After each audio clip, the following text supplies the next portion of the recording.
جون علیہ صاحب، آپ یہاں تشریف لائے اور وقت دیا آپ نے ہمیں، بہت ہم شکر گزار ہیں، کیونکہ ہماری کوشش یہ ہوتی ہے کہ ہم آپ جیسے لوگوں کی آواز اور خیالات اپنے سامعین تک پہنچائیں۔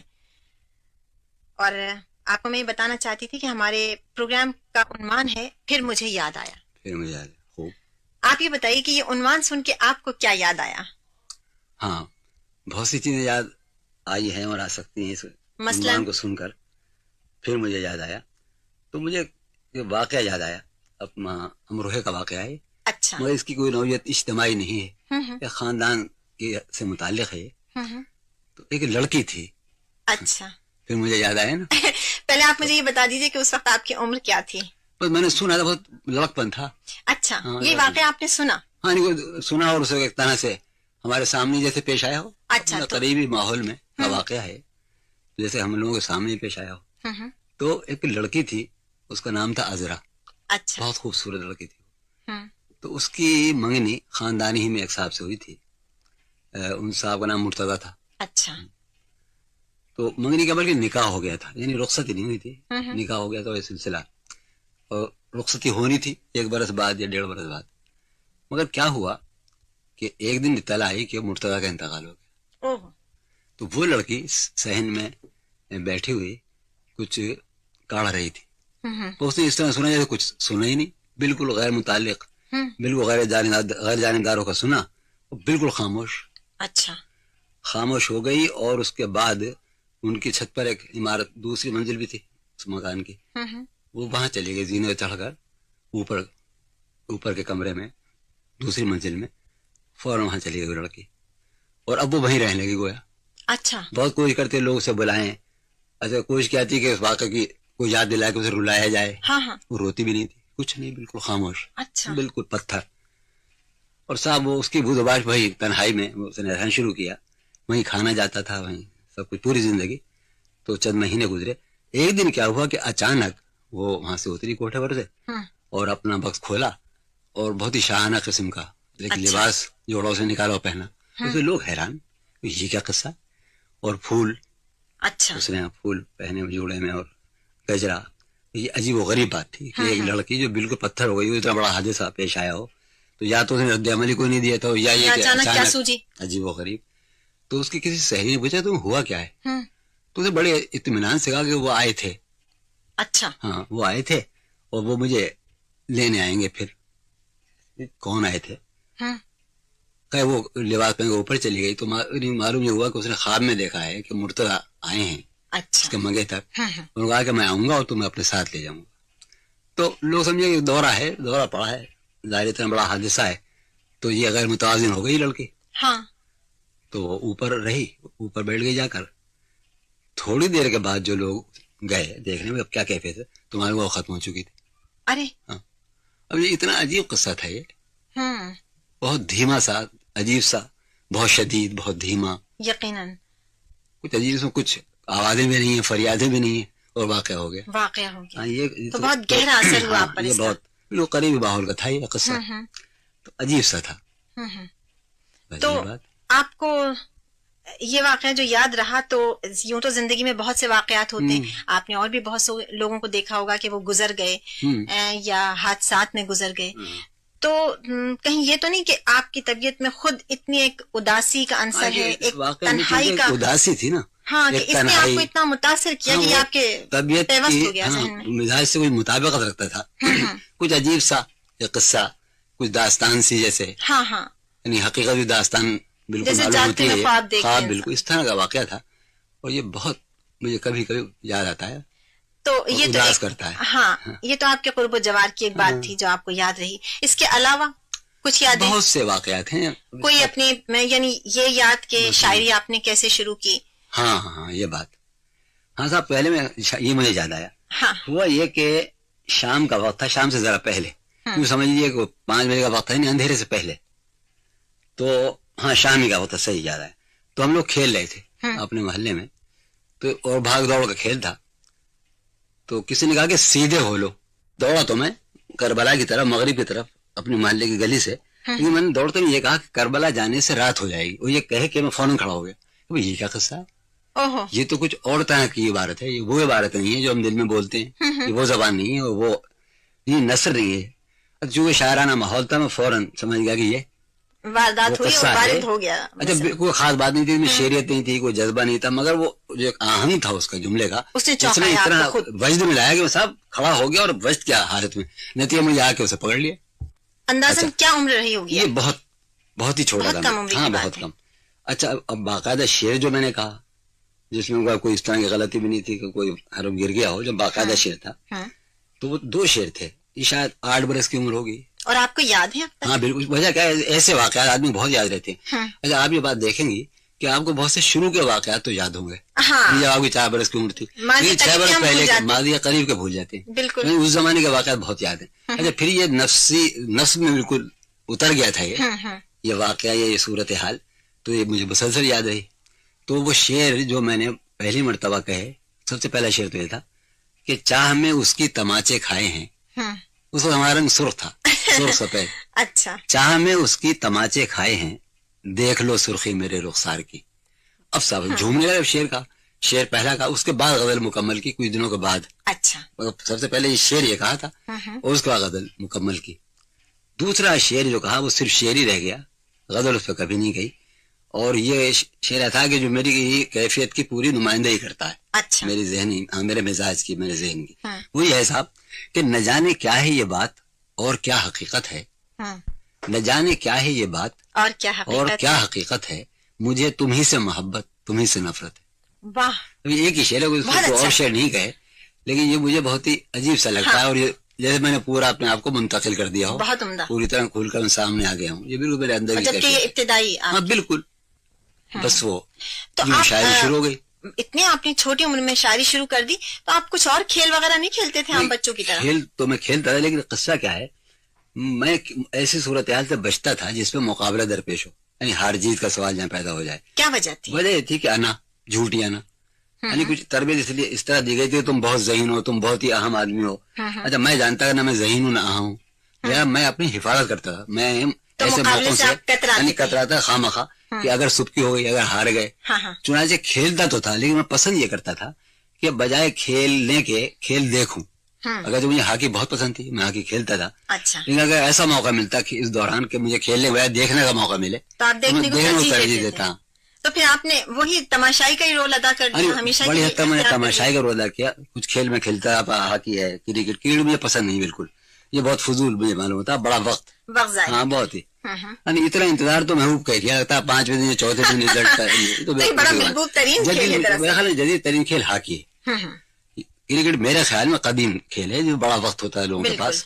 تو ہاکی میں نے بہت کھیلی, ٹینس بھی, اور اپنے جو انڈور گیمز ہیں ان میں. اچھا اس وقت کے جو مقبول کھیل تھے جن میں وقت بہت ضائع ہوتا تھا, جیسے شطرنج, وہ آپ؟ شطرنج ہم نہیں, شطرنج میں نے نہیں کھیلی. ہمارے زمانے میں شطرنج بہت کم ہو گیا تھا رواج. اچھا. پھر دوبارہ شروع ہوا رواج اس کا. یعنی یوں سمجھیے کہ تقسیم سے پہلے شطرنج کھیلی جاتی تھا, لیکن رواج کچھ کم ہو گیا تھا. اچھا اچھا. آزادی کے بعد پھر شطرنج باقاعدہ منظم مقابلے اس کے شروع ہوئے.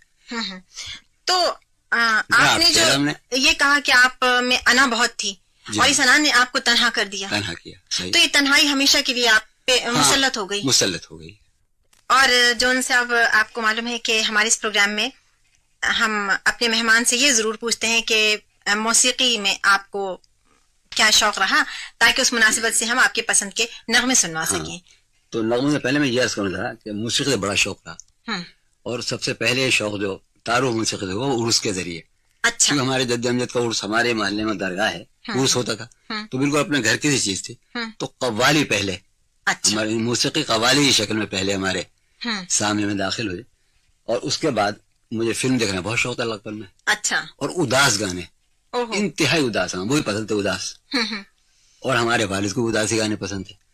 تو صاحب میں آپ سے جو وہ کروں گا فرمائش, تو کسی اداس گانے ہی کروں گا. مثلاً جب تیرے شہر سے گزرتا ہوں. اچھا. ہاں تو ضرور. اور عام طور پہ ویسے یہ ہے کہ اداس گانے بہت پسند نہیں کیے جاتے عام سطح پر, لیکن یہ گانا جو آپ نے بتایا ہے تو یہ میں نے دیکھا کہ اکثر ہمارے پاس فرمائشیں بھی آتی رہیں, اور عام طور پر اسے لوگ بہت پسند کرتے ہیں. یقین. ہم نے سنا ہے کہ انسان کا سفر ذات سے کائنات کی طرف ہوتا ہے. جی ہاں. اور کبھی کبھی ایسا لگتا ہے کہ آپ کائنات سے سمٹ کے ذات کی طرف آ گئے. صحیح. اچھا تو یہ ہم اسے کیا سمجھے, اصل حقیقت کیا ہے اس کی کہ آپ سمٹ گئے؟ نہیں ایسا نہیں, ذات سے میرا جو چونکہ تعلق شاعری سے ہے تو شاعری کا رشتہ جو ایسا ہے, ایک ایسی شاعری ایک ایسا فن ہے یا ایک ایسی میری مصروفیت ہے جو مجھے ہر وقت متعلق رکھتی ہے گرد و پیش سے, اپنے ماحول سے, اپنے شہر سے, اپنے صوبے سے, اپنے ملک سے, قوم سے, انسانوں سے. اور اس طرح فکری وہ ایک سلسلہ جو ہے مزاج میں وہ کائناتی مسائل سے متعلق رہتا ہے. میں سوچتا ہوں تو اس معنی میں اپنے فکر و خیال کے اعتبار سے سمٹا ہوا آدمی نہیں ہوں. میں اپنی عملی زندگی میں آپ کہنے کے سمٹ کے رہ گیا ہوں. میں 1 بجے تک بالکل میں سامنا نہیں کر سکتا روشنی کا, میری آنکھیں. اچھا. تو اس لیے کہہ لیں ذہنی طور پر میں بالکل یعنی کائنات سے اور حیات سے میرا رشتہ استوار ہے. عملی زندگی میں کہتے ہیں کہ بہت شریک حیات کا بہت بڑا ہاتھ ہوتا ہے کہ وہ ایک کامیاب انسان کو کہاں تک آگے بڑھانے میں ساتھ دیتی ہیں یا پیچھے گھسیٹ دیتی ہیں, سیڑھی ہٹا لیتی ہیں. تو آپ کو تو بڑی انٹلیکچوئل خاتون ملی, شریک حیات کے حصے سے زاہدہ ہے نا. میں کہتا ہوں کہ غالباً میں بظاہر ان کا شوہر ہوں, میرے خیال میں ان کی بیوی ملن وہ میرے شوہر ہیں. یعنی وہ زیادہ فعال ہیں زندگی میں, وہ بہت ہی معروضیت پسند ہیں, اپنے باہر رہنے کا بہت عملی, بہت محنتی, تو وہ زیادہ فعال ہیں. میں نسبتاً کم فعال ہوں. تو جون صاحب آپ نے اپنے بچپن سے لے کے اب تک جو محرومی کا آپ کو ایک احساس رہا, تو آپ نے شعوری کوشش یہ نہیں کی کہ آپ کے گھر والے اور آپ کے بچے محفوظ رہیں؟ ہاں یعنی کی کوشش, یعنی مراد یہ کہ آپ پھر اپنے سوال کو آپ دہرائیں گے. کیا میرا مطلب یہ تھا کہ آپ تو محرومی کا شکار ہوئے, لوگوں نے چاہے آپ کو نظر انداز کیا, تو آپ نے اپنے بچوں کو وہ تحفظ اور وہ محبت, رفاقت, شفقت وہ دی کہ وہ اس احساس محرومی سے بچے رہیں. اس سلسلے میں بات بتاؤں کہ ایک تو مجھے لوگوں سے شکایت نہیں. اچھا. مجھے اپنے ماحول سے بالکل شکایت نہیں, بلکہ میں محسوس میں اپنے آپ سے, بلکہ میرے ماحول نے مجھے میرے حق سے زیادہ دیا. میں ایک معمولی شاعر ہوں اور ایک طالب علم ہوں, مگر بھارت پاکستان نے مجھے میرے حق سے زیادہ دیا. اور میں اپنے بچوں سے بلا شبہ بہت محبت کرتا ہوں, لیکن میں ان کے لیے جو کچھ مجھے کرنا چاہیے وہ اتنا کچھ میں نہیں کر پاتا اپنے اس بیماری کی وجہ سے. یہ ہے. تو میں آپ بچوں کے دوست ہیں؟ ہاں دوست ہیں. اور ایک بات اور بھی کہ میں کبھی پسند نہیں کروں گا کہ میرا کوئی بچہ شاعر ہو. اگر مجھے معلوم اس میں ایک رجحان پایا جاتا ہے تو اگر میں نے دیکھا وہ شاعری کرا میں اس کا گلا گھونٹ دوں گا. اس لیے کہ آپ ڈرتے ہیں کہ وہ اتنے دکھ نہ جھیلیں. ہاں وہ بہت عذاب کا کام ہے صاحب. یہ کام اذیت کا ہے, دل جلانے کا, اپنے زخم کھرچنے کا نام ہے, کام ہے, خون تھوکنے کا کام ہے. فنون لطیفہ میں آپ کو کسی اور چیز کی طرف آپ کا رجحان ہے؟ صاحب میں فنون لطیفہ میں ڈراماز کیا نا, میں ڈرامہ کرتا بھی تھا اور لکھتا بھی تھا. موسیقی سے بھی دلچسپی, موسیقی سننے سے, بلکہ اس گانے میں خیال تھا کہ ہم بہت خوش آباد واقع ہوئے ہیں. اچھا. تو ایک لڑکی کے سلسلے میں مقابلہ ہوا کہ آپ 2 آدمی گائیں گے, جو زیادہ اچھا گائے گا اس سے میں محبت کروں گی. سوئمبر ہو رہا تھا؟ جی ہاں. اچھا. تو ہم سمجھتے ہماری آواز بہت اچھی ہے, لیکن ہم اس مقابلے میں ہار گئے. تو آواز آواز ہم گا تو نہیں سکتے, 12 شوق ہے, یعنی بہت گہرا, اداس غزلیں, اداس گانے, کوئی بات بہت پسند ہے. آپ کی فرمائش پر میں نے تمام یہ نغمے نوٹ کر لیے ہیں جو آپ نے بتائے تھے, اور اس پروگرام کے دوران میں یہ نغمے پیش کرتی رہوں گی جیسے جیسے وقت ملا. بالکل. تو میرے خیال میں آپ ایسا ہونا چاہیے کہ دشت تنہائی میں ہے نا. اچھا اپنے ضرور. اس میں کیفیت ہے نا, ایک پیتھاس, ایک حزن. اب یہ صحیح ہے کہ میں حقیقت پسند ہو گیا ہوں, لیکن شروع میں اتنا تصوریت پسند تھا, اتنا آئیڈیالسٹ, کہ پوری زندگی اسی آئیڈیالزم ہی میں گزری. جو چیز بھی وہ انتہائی شکل میں قبول تھی, کم تر پہ گویا سمجھوتا نہیں ہو سکتا تھا. حسین تو حسین ترین, طاقتور تو طاقتور ترین, یعنی ذہن میں گام سے کم آدمی وہ طاقت کا کوئی سمبل ہو تو وہ گام اور اس سے کم نہیں. مثلا نا تو اعلیٰ شکل میں چیزیں قبول کرنے کا ایک رجحان تھا. تو ایسا رجحان جیسے آدمی کو زندگی میں کرتا پریشان, اس لیے کہ چیز تو نہیں ملتی نہیں آپ کو. جی ہاں.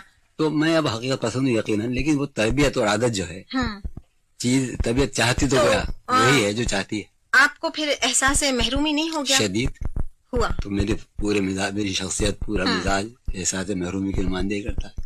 اور جب آپ کو یہ احساس ہو گیا کہ آپ شکار ہیں احساس محرومی کا, آپ نے شعوری کوشش نہیں کی؟ ہاں میں نے حقیقت پسند ہونے کی کوشش کی, اور میرا یہ دور جو ہے وہ حقیقت پسند بننے کی کوشش میں گزر رہا ہے. لیکن وہ جو ایک شخصیت بن جاتی ہے نا, وہ بن جاتی ہے. لیکن میں بہرحال پہلے مثلا میں انتہائی یاسیت پسند تھا, آئیڈیالزم کے ساتھ, اس تصوریت پسندی کے ساتھ میں یاسیت پسند بھی تھا, قنوتیت پسند بھی تھا. لیکن اب یہ ہوا ہے کہ میرے اندر امید پیدا ہوئی ہے, چونکہ میں اتنی اذیت میں ہوں کہ فطرت نے اندر سے ایک نظام میرے اندر پیدا کیا ہے جو مجھے بچا سکے، وہ امید ہے، امید پرستی میرے آپ پیدا ہوئی بالکل چند مہینے یا چند سال پہلے، اور یہ فطرت کا ایک میرے ساتھ تعاون سمجھ لیجیے کہ چونکہ میں بہت بے آرام ہوں ان دنوں ایک زمانے سے، تو مجھے بچانے کے لیے ایک نظام گویا میرے اندر قائم کر دیا گیا، وہ امید ہے۔ آپ نے جب انا کی خاطر کسی سے کبھی سمجھوتا نہیں کیا تو یہ چیز آپ کو آگے بڑھنے میں رکاوٹ ثابت نہیں؟ بے حد، یعنی میں کہہ سکتا ہوں بڑی آسانی سے کہ میں ایک ناکام آدمی ہوں۔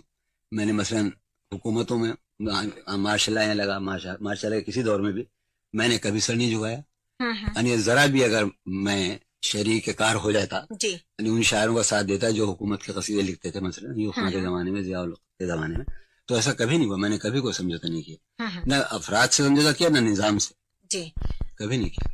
لیکن اس کا نتیجہ یقیناً یہ ہوا کہ ہر اعتبار سے آپ نے نقصان اٹھایا، تو کبھی آپ کو یہ خیال نہیں ہوا کہ ارے ذرا سی منافقت کر لیتے تو اچھی گزرتی؟ یقیناً کبھی، دیکھیے انسان میں جو اندر آدمی بہت سی حالتیں ہوتی ہیں، اور کبھی کبھی وہ سوچتا ہے کمیونٹی اختیار کرے، بے ایمانی کرے، آتا ہے لمحوں میں آتا ہے، سمجھوتا کر لیتے کیا بگڑ جاتا، یعنی کون سا کراچی کا ٹریفک دھرم برہم ہو جاتا، آپ سمجھوتا کر لیتے، بہت سے کر رہے تھے، ہم بھی شامل ہوتے ہیں، چوک ہو رہے تو کوئی تکونا نہ ہو جاتا، مگر وہ آتا ہے لمحوں میں آتی ہے بات، لیکن بس وہ چونکہ شخصیت بن جاتی ہے نا، وہ جو آپ کا کردار بن گیا جو بن گیا تو پھر وہ آپ سے۔ اچھا یہ بتائیے کہ آپ کے بچپن کا دور گزرا، شاعری کا دور آپ کا شروع ہوا، تو شاعری کا آپ اپنا عروج کا زمانہ کون سا قرار دیں گے؟ میں یہ عرض کروں پہلے کہ شاعری کا دور شروع ہوا تو شعر کہنے شروع کر دیے، کیونکہ ماحول میں ہمارے والد بھی شاعر تھے، ہمارے بھائی بھی، یعنی ماحول یہ تھا، دادا پردادا سبھی شاعر ادیب تھے، تو شاعر ہونے میں بڑی آسانی ہوئی، انہیں ڈسکور نہیں کرنا پڑا، نئے شعبے کو دریافت کرنے میں وقت نہیں لگا، یہ ہو گیا۔ لیکن اس کے بعد میں ڈرامے کی طرف چلا گیا، ڈرامے میں نثر بھی ہوتی ہے اور منظوم حصے بھی ہوتے ہیں، تو وہ ہمارے یہاں برادری میں ایک انجمن تھی، بزم حق نما، کلب تھا ڈرامے کا کلب تھا، تو وہ مسلم تاریخ سے متعلق ڈرامے اسٹیج کرتا تھا، اچھا تو بہت شاندار ڈرامے، بڑا مسلح قسم کا اسٹیج تھا، جیسے کہ بمبئی آپ کے کلکتے کے تھیٹر کمپنیاں ہوتی تھی، اتنا ہی ساز و سامان تھا اس بزم حق نما کے پاس، تو ہم اسے دیکھا کرتے بزرگ کرتے تھے، تو ہم بھی اس کا ان کی نقل میں، فرض کیے وہ ہوتا تھا مارچ میں تو ہم اپریل میں اس کی نقل میں ڈرامہ تو وہ ڈرامہ کون لکھتا تھا؟ اس میں ڈرامے کچھ اور لوگ ہوتے ہیں، کچھ بڑے لوگ جو وہاں کے ہمارے بزرگوں نے لکھے تھے وہ، اور میں خود بھی میں نے 2-3 ڈرامے لکھے، اس میں حصہ نظم بھی آتا تھا۔ اچھا آپ نے اپنے لیے کیا کردار لکھا؟ میں عام طور پر گویا میں اس کا ڈائریکٹر بھی تھا، یہ بتاؤں آپ کو، انجمن کردار سے شروع میں جب گلیوں سے گزرتا تھا تو مجھے شاعر کے طور پر نہیں پہچانتے تھے لڑکے، یہ لڑکیاں گلی میں کو گزر آئے کہتے وہ جا رہے ہیں جو نے لیا جون، وہ جو اداکار ڈرامے میں جو پارٹ کیا تھا، اچھا تو 200-250 آدمی مجھے اس طرح پہچانتے تھے۔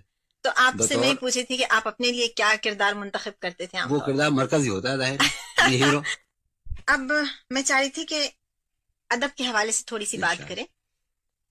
آپ اتنا فلسفہ آپ نے پڑھا، فلسفہ سوچتے ہیں، فلسفہ بولتے ہیں آپ، اور انتہائی ادبی رنگ آپ کی شخصیت میں بھی ہے، تحریر میں بھی ہے، یہ آپ نے ڈائجسٹ میں کیوں، ڈائجسٹ کی طرف کیوں آ گئے، کیوں نکالا؟ ہاں لوگ تو یہ کہتے ہیں کہ یہ غیر ادبی چیز ہے۔ صحیح ہمارا علمی اور ادبی پرچہ تھا وہ، دراصل آپ نے اگر دیکھا ہو تو خالص علمی اور ادبی تھا، لیکن ہم نے دیکھا کہ وہ ہم اسے قارئین کے وسیع حلقے تک نہیں پہنچا پاتے، وزان و ادب سے بالکل دلچسپی نہیں تھی، یعنی نیا کچھ ہوتا، تو ہم نے چاہا کہ ہونا چاہیے کوئی افادیت تو ہو، جو ہم کام کر رہے ہیں پہنچنا بھی چاہیے لوگوں تک، اس کی کچھ تو اس کا اثر تو نکلنا چاہیے، لہذا ہم نے اسے دلکش بنانے کے لیے اور مقبول بنانے کے لیے اسے رنگا رنگ کر دیا، یعنی اس میں مثلا معاشیات بھی، سیاسیات بھی، سائنس بھی، کہانیاں بھی، یہ ہوا، اور ہم نے سائز بدل دیا، کیونکہ یہ سائز مقبول سائز ہے، ڈائریکٹر سائز ہوتا ہے، سیاست بھی ہوتی تھی، نفسیات بھی، تو ہم نے اس طرح پرچہ نکالا تھا، لیکن آخر میں اب جو ڈائجسٹ نکلتے ہیں آج کل وہ صرف اس میں کہانیاں ہوتی ہیں۔ جی ہاں، ہم نے جو نکالا تھا نا وہ رنگا رنگ تھا، اور آپ نے اس میں ایک کوئی مخصوص معیار مد نظر رکھا جسے آپ نہیں گرنے دیا؟ اس میں ہم بہترین کہانیاں چھاپنا چاہتے تھے، نفسیاتوں کو مضمون ہے تو وہ ماہرانہ مضمون ہونا چاہیے، کوئی انٹرویو ہے تو کسی ذمہ دار سیاسی شخصیت سے وہ انٹرویو ہونا چاہیے، تو اس طرح کا ہم نے پرچہ نکالا۔ یہ آپ کے پرچے میں بھی اور آپ کی تحریروں میں بھی فلسفے کا رنگ بہت ہے، اور بلکہ جب بھی میں نے آپ کو سنا تو گفتگو میں بھی ہے. لیکن شاعری میں نے دیکھا کہ آپ اس قدر سہل شاعری کرتے ہیں کہ عام فہم بھی ہو جاتی ہے وہ, تو اس میں کیوں نہیں وہ. ہاں صاحب میرے ساتھ عجیب قصہ ہے. مشکل پسندی کیوں نہیں ہے؟ دیکھو ہوتا کیا ہے کہ مشاعر جو ہم کلام سناتے ہیں مشاعرے میں, تو میں شاید اور لوگ اس کا خیال نہ رکھتے ہوں, مگر میں اس بات کا خیال رکھتا ہوں کہ ہم آئے ہیں, لوگ بیٹھے ہیں اتنی دیر سے, رات کالی کر رہے ہیں, تو جو سنایا جائے وہ ان تک پہنچنا چاہیے. تو میں اپنی غزلوں میں سے ان غزلوں کا انتخاب کرتا ہوں جو آسانی سے سمجھ میں آ جائیں. اچھا ہوتا کیا ہے کہ جن لوگوں نے مجھے مشاعروں میں سنا ہے, مطلب یہ کہ مڈل ایسٹ میں جو میرے سننے والے ہیں یا یورپ میں جنہوں نے سنا ہے یا کیسٹوں پر سنتے ہیں, وہ سمجھتے ہیں بہت آسان شاعر. عام آپ کے بارے میں مجروح صاحب نے میرے بارے میں رائے دی اور بہت ہی مبالغہ میں بہت تعریف, بہت ہی سہل اور بہت ہی سہل ممتنع کمال ہے. تو میں نے مجروح بھائی میرا آپ ذرا پڑھ لیجیے کلام اور بھی جو میرا مجموعہ آنے والا ہے, تو یہ بالکل ایک یک رخی ہے رائے, یہ مکمل نہیں ہے, مکمل طور پر صحیح نہیں ہے. ویسے یہ رائے قائم کرنے میں آپ کا ہاتھ ہے, میرا ہاتھ ہے بالکل. جو میں سناتا وہ غزلیں ہوں تو ظاہر آسان. اچھا آسان کا مطلب یہ نہیں ہے کہ آسان شاعری بہت مشکل شاعری ہوتی ہے, بہت مشکل, یہ مجھے معلوم ہے, بہت مشکل ہوتی ہے.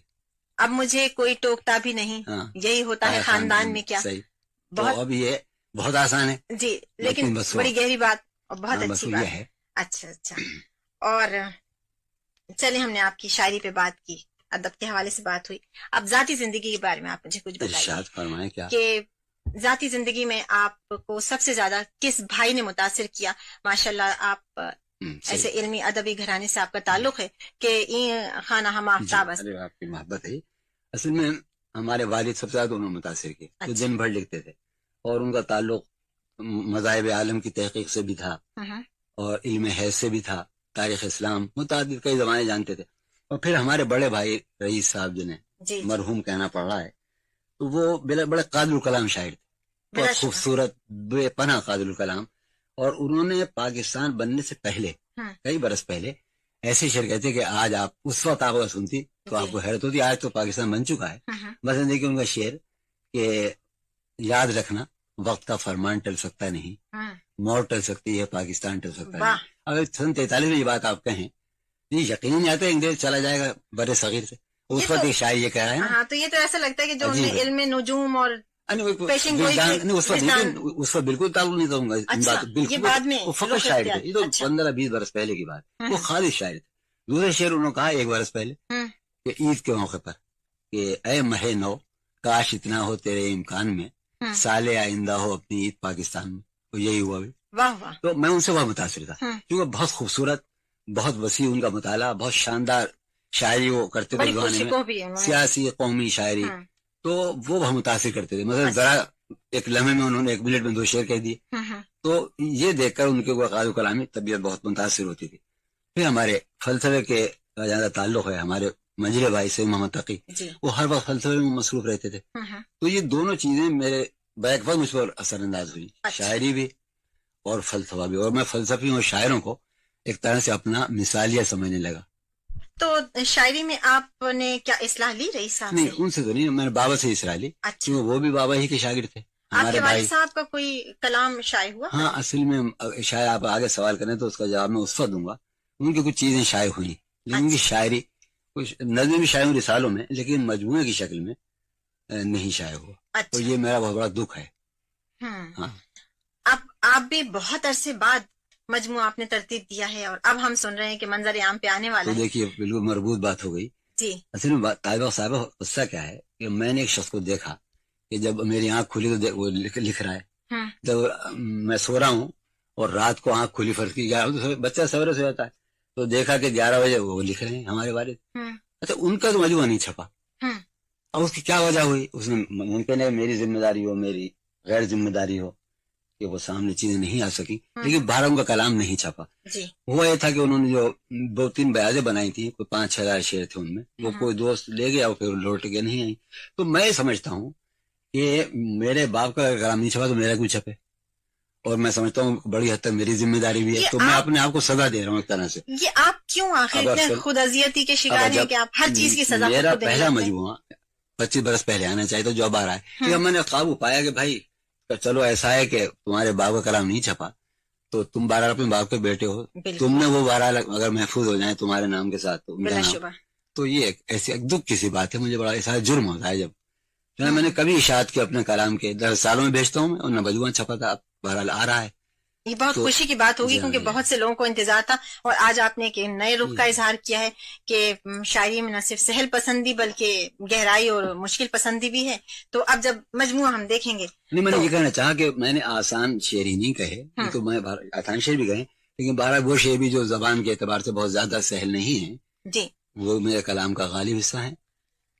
آپ سے گفتگو کر کے بھی اور آپ کا کلام جہاں تک سنا ہے اور پڑھا ہے وہ دیکھ کے اندازہ ہوتا ہے کہ انتہائی بے ساختہ شخص ہیں آپ, اور یہاں تک ہے کہ اگر جی چاہے تو سارے بازار میں رقصم والی کیفیت کا تماشا بھی آپ کر سکتے ہیں. اگر چاندنی رات ہو اور ٹریفک نہ ہو بندر روڈ ہو تو میں لیٹ سکتا ہوں بندر روڈ پر.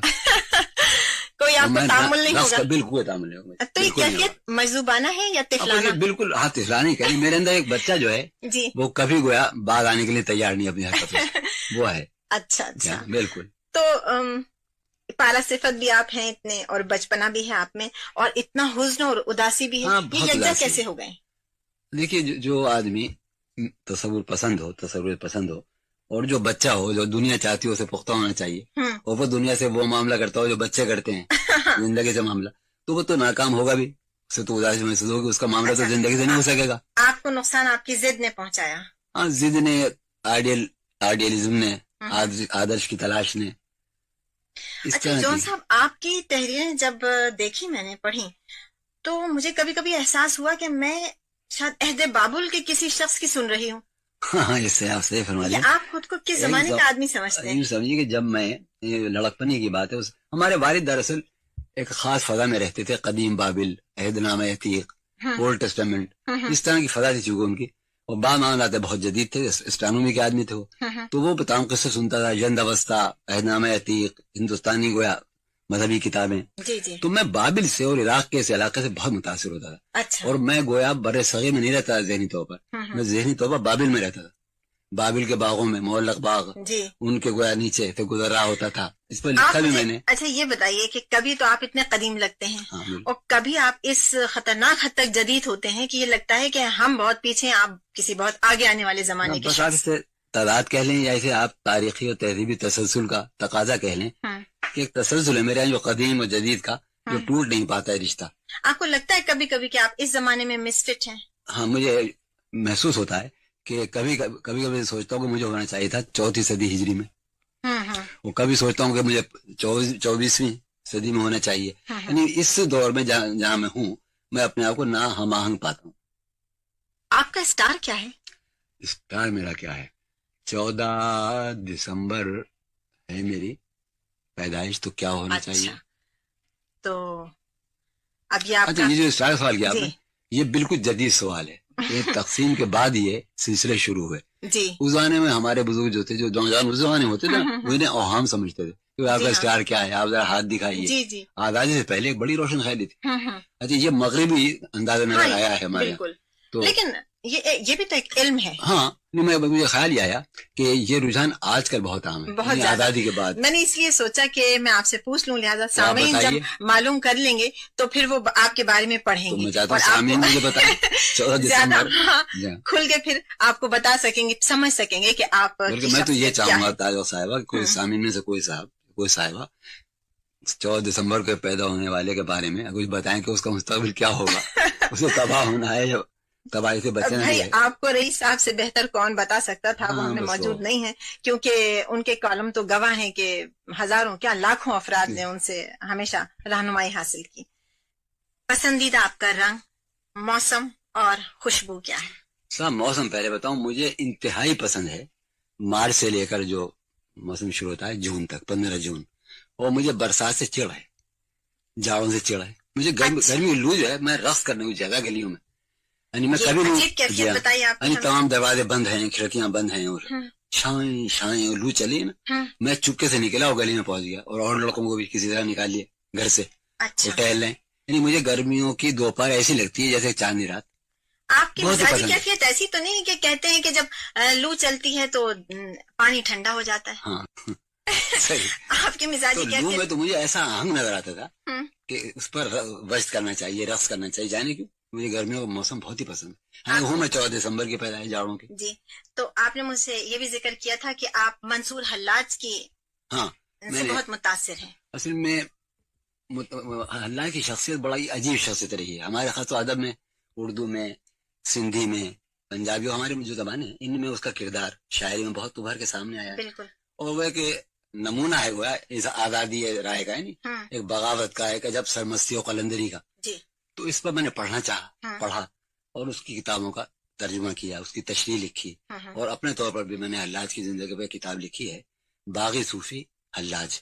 اس میں نے کافی کام کیا. کتاب التواسین کی بہت شاندار کتاب ہے, اس کا ترجمہ کیا اپنے شوق میں. اور ایک حلاج کے بارے میں کتاب ہے جو ان کے ساتھیوں نے چشمدید واقعات لکھے ہیں, اس کا بھی ترجمہ کیا میں نے, اخبار الحلاج. دراصل یہ جو آپ نے بگولوں کے رقص کی بات کی اور گرم موسم آپ کو پسند ہے, پتہ نہیں کیوں میرے ذہن میں فوراً منصور حلاج کا خیال آ گیا. اس کے علاوہ آپ سے بات کر کے یہ احساس ہوتا ہے کہ آپ برا مت مانیے گا اس سوال کا, لیکن مجھے لگتا ہے کہ خدا نخواستہ اگر اسی کیفیت میں آپ کی آئندہ زندگی بھی چلتی رہی تو آپ خودکشی نہ کر لیں. ہاں, میں جس اذیت سے 2-4 رہتا ہوں, میں رات بھر جاگتا ہوں, ایک ایسی بیماری ہے, میں نے کئی مرتبہ کوشش کی. ہاں بالکل کوشش کی, بس وہ آخری لمحے پر میں پیچھے ہٹ گیا. اور میرا اپنا خیال یہ ہے کہ اگر میں نے منطق اور فلسفہ نہ پڑھا ہوتا, یعنی میری پوری کو ایک زندگی کا طویل حصہ, مثلا میں نے کل تک بھی مطالعہ کیا فلسفے کا کسی زندگی طرح, یعنی میری عقلی طور پر تربیت نہ ہوئی ہوتی, عقلیت پسندانہ ریشنلزم, تو میں یقین خودکشی کر لیتا. اگر صرف میں شاعر ہوتا, میں کئی مرتبہ آپ کو سنبھال لیا. سوچ بچار کا انداز, غور و خوض کرنے کی ایک عادت جو ہے, اسے کہا بھائی میں نے سوچا کہ جب ایک کام فطرت خود ہی انجام دے گی, آپ کو مرنا ہی ہے جب, تو دوسروں کا کام خود کیوں کر رہے ہیں آپ. بالکل. لیکن یہ آخری لمحے پر آتا ہے خیال. 2-3 مرتبہ میں نے, چونکہ میں دوائیں کھاتا ہوں نیند کی, تو پھنس کے 2 گولیوں سے نہیں آتی ہے, تو پھر میں سوچا کہ 10 کھا لوں اور پاپ کٹے مر جاؤں. نیند کیوں نہیں آتی؟ بس نیند کیوں رات بھر نہیں آتی, وہ قصہ یہ ہے کہ عجیب واقع ہوا 72 میں میرے ساتھ. جی عرض کروں کیا؟ ضرور. اس زمانے میں اردو بورڈ میں ایک لغت نویس کے سے کام کرتا تھا, اور اپنے طور پر فلسفے سے متعلق لکھتا پڑھتا رہتا تھا. تو اردو بورڈ سے میں آتا 1:30 بجے واپس, پھر کھانا کھا کے آرام کرتا تھا. پھر کوئی 3 بجے سے لے کر 6 بجے تک میں فلسفے سے متعلق لکھتا رہتا تھا. 6 بجے کے بعد غیر ارادی طور پر, یہ 72 کی بات ہے, غیر ارادی طور پر میرے اندر ایک سیلاب آتا تھا شاعری کا. ایک غزل, دوسری غزل, تیسری غزل. اس زمانے میں نے 6 غزلیں بلا بے ساختہ, قلم برداشت تھا, بے ساختہ, غیر ارادی طور پر, اور مجھے اس کا شعور بھی نہیں ہوا کہ ایسا ہو رہا ہے. اچانک مجھے ایک دن اندازہ ہوا کہ میں نے کوٹ میں ہاتھ ڈالا. صبح کو جب میں اردو بورڈ جا رہا تھا تو میں نے اپنے کوٹ کی جب میں ہاتھ ڈالا تو بہت سے کاغذ نکلے. بھائی کیا ہے؟ تو معلوم ہوا کہ پچھلے دن جو غزلیں میں نے کہی ہیں وہ تاریخ میں لکھتا تھا غیر ارادی طور پر. تو میں نے 5-6 غزلیں کل کہیں. اچھا, تو یہ جیسے طرح شروع ہوا سن 72 سے لے کر سن 76 تک, کہ رات بھر 9 بجے تک غزلیں کہہ رہے ہیں, 10 بجے تک, پھر کھانا کھایا, پھر لیٹ گئے. میں تو لیٹ جاتا تھا, لیکن میرا دماغ نہیں لیٹتا تھا, دماغ جاری رہتا تھا, وہی شاعری.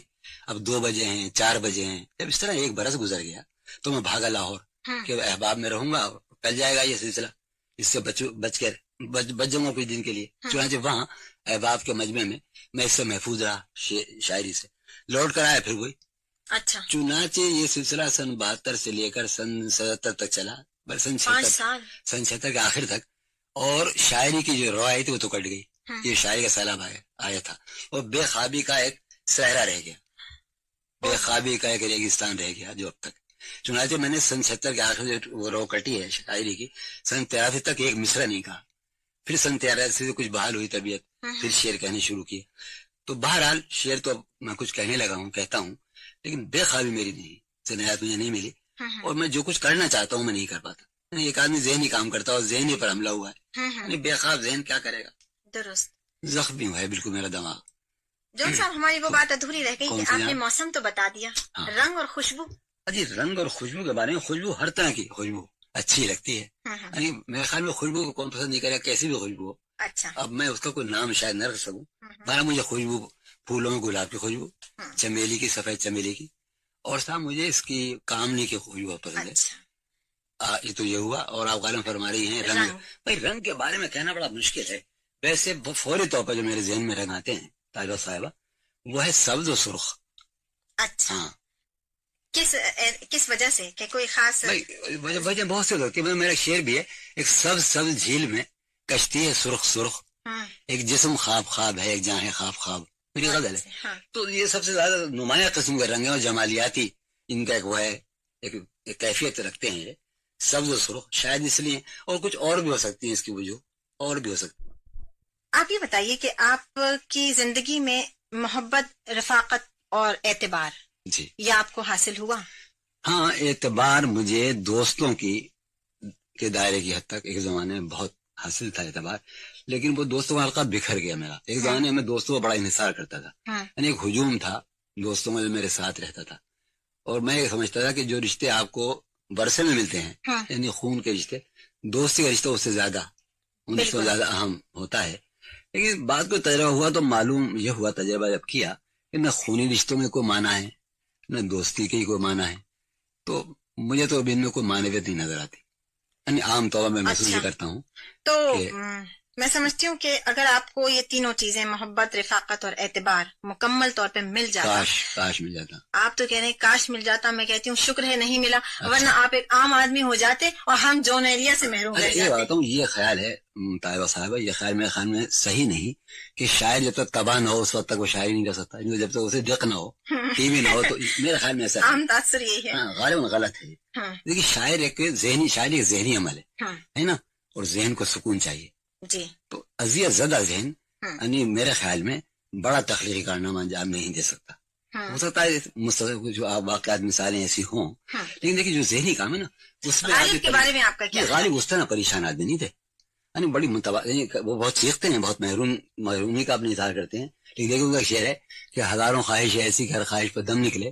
بہت نکلے میرے ارمان لیکن پھر بھی کم نکلے. بہت نکلے ان کے ارمان، یہاں ہمارے ارمان نکلے ہی نہیں. اچھا ہاں یہ ہے نا. ہاں تو گھٹن کا شکار ہوئے، یعنی اذیت، گھٹن، بے دلی، بیزاری، یہ تو ہونی ہے. لیکن میں کسی طرح اپنی شاعری کو اس سے بچا کے لے جاتا ہوں. شاید آپ کی ادا اس قدر شاعرانہ جو ہو گئی ہے، زلفیں آپ کی دراز اور ایک بہت ہی بے نیازی انداز میں آپ کے، تو یہ آمدن آپ نے اسٹائل بنایا اپنا؟ نہ آمدن تو نہیں ہوا، یہ کہ مثلا یہ کہ بال بڑھ گئے، سوچا بھائی بنوا لیں، بال بنوا لیے، پھر لمبا دور آیا نہیں بنوایا، بالکل بڑھتے چلے گئے. یعنی ایک بے ربطی، ایک بدنظمی سی زندگی مزاج میں جو ہے، ایک بوہیمن ٹائپ. تو یہ چلنے کو جیسا بھی ہے ٹھیک ہے. وہی آپ کا انداز میں کسی دن میں بنا لوں، بنوا لوں، لوگ کہیں گے تم پہچانے نہیں جا رہے. ہاں بالکل. تو یہ ہے کہ ارادے نہیں ہے، بس یوں ہی ہے. ہم نے سنا ہے کہ انسان کا سفر ذات سے کائنات کی طرف ہوتا ہے. جی ہاں. اور کبھی کبھی ایسا لگتا ہے کہ آپ کائنات سے سمٹ کے ذات کی طرف آ گئے. صحیح. اچھا، تو یہ ہم اسے کیا سمجھے، اصل حقیقت کیا ہے اس کی کہ آپ سمٹ گئے؟ نہیں ایسا نہیں. ذات سے میرا جو چونکہ تعلق شاعری سے ہے، تو شاعری کا رشتہ جو ایسا ہے، ایک ایسی شاعری، ایک ایسا فن ہے، ایک ایسی میری مصروفیت ہے کہ مجھے ہر وقت مطالعہ رکھتی ہے گرد و پیش سے، اپنے ماحول سے، اپنے شہر سے، اپنے صوبے سے، اپنے ملک سے، قوم سے، انسانوں سے. اور اس طرح فکری وہ ایک سلسلہ جو ہے مزاج میں، وہ کائناتی مسائل سے متعلق رہتا ہے. میں سوچتا ہوں تو اس معنی میں میں اپنے فکر و خیال کے اعتبار سے سمٹا ہوا آدمی نہیں ہوں. میں اپنی عملی زندگی میں آپ کہنے کے سمٹ کے رہ گیا ہوں. میں 1 بجے تک بالکل میں سامنا نہیں کر سکتا روشنی کا، میری آنکھیں. اچھا. تو اس لیے کہنے ذہنی طور پر میں بالکل یعنی کائنات سے اور حیات سے میرا رشتہ استوار ہے. تو اس موقع پہ میں چاہوں گی کہ ہمارے سامعین کو اگر آپ اپنے کچھ اشعار سے بھی نوازیں. اچھا، ہمارے آپ کے اگر یہ طے ہو گیا ہوتا کہ ہمیں اشعار بھی سنانے ہوں گے تو ہم کچھ لے کر آتے سامان، مگر آپ نے جناب آپ زحمت کریں اور آپ بغیر کلام کے تو یہ تو نہ ہوگی، ادھوری بات ہو جائے. سوچا بھی لے چلو، پھر آگے شرم آئی کہ وہ کہیں لیجیے شاعر اپنا بستہ لیے چلے آ رہے ہیں. واقعی میرے ذہن میں لے چلوں، میں وہی کہ شاعروں کے بارے میں یہ سمجھا تھا کہ وہ بستہ لیے پھرتے. نہیں تو شاعر سنانے کے شوقین ہو یا نہ ہو، لیکن ہم سننے کے بہت شوقین ہیں. ارشاد. تو وہ ہمارے زخم تمنا پرانے ہو گئے ہیں، ہمارے زخم تمنا پرانے ہو گئے ہیں کہ اس گلی میں گئے اب زمانے ہو گئے ہیں. ہمارے زخم تمنا پرانے ہو گئے ہیں کہ اس گلی میں گئے اب زمانے ہو گئے ہیں. تم اپنے چاہنے والوں کی بات مت سنیو، تم اپنے چاہنے والوں کی بات مت سنیو، تمہارے چاہنے والے دیوانے ہو گئے ہیں. تمہارے چاہنے والے دیوانے ہو گئے ہیں. جو اپنے طور سے ہم نے کبھی گزارے تھے، جو اپنے طور سے ہم نے کبھی گزارے تھے، وہ صبح و شام تو جیسے فسانے ہو گئے ہیں جو اپنے طور سے ہم نے کبھی گزارے تھے، وہ صبح و شام تو جیسے فسانے ہو گئے ہیں، زمانے ہو گئے ہیں۔ عرض کروں کہ طاہرہ صاحبہ کہ وہ زلف دھوپ میں فرقت کی آئی ہے جب یاد، وہ زلف دھوپ میں فرقت کی آئی ہے جب یاد، تو بادل آئے ہیں اور شامیانے ہو گئے ہیں۔ وہ زلف دھوپ میں فرقت کی آئی ہے جب یاد، تو بادل آئے ہیں، بادل آئے ہیں اور شامیانے ہو گئے ہیں۔ عجب مہکتی میرے گل تیرے شبستاں کی، یہ سنیا بھی، عجب مہکتی میرے گل تیرے شبستاں کی، سو بلبلوں کے وہاں آشیانے ہو گئے ہیں۔ عجب مہکتی میرے گل تیرے شبستاں کی، سو بلبلوں کے وہاں آشیانے ہو گئے ہیں۔ آخر شعر یاد رہا کہ ہمارے بعد جو آئیں انہیں مبارک ہو، ہمارے بعد جو آئیں انہیں مبارک ہو، جہاں تھے کنج وہاں کارخانے ہو گئے ہیں، جہاں تھے کنج وہاں کارخانے ہو گئے ہیں۔ بہت شکریہ جون ایلیا صاحب آپ کا، آپ نے زحمت کی، آپ تشریف لائے اور آپ نے یاد کیا، وقت کا ہمیں اندازہ ہی نہیں ہوا جی۔ اب بڑی خوشی ہوئی اور مجھے امید ہے کہ سامعین نے بہت ہی پرلطف، حالانکہ آپ اداس باتیں کرتے رہے لیکن بلکہ ندامت ہے کہ میں نے اپنے سامعین کو اداس نہ کیا۔ نہیں صاحب، بہت پرلطف اور بہت بامانی گفتگو سننے میں آئی اور ہم آپ کے بے حد مشکور ہیں کہ آپ نے قیمتی وقت ہمیں دیا، شکریہ۔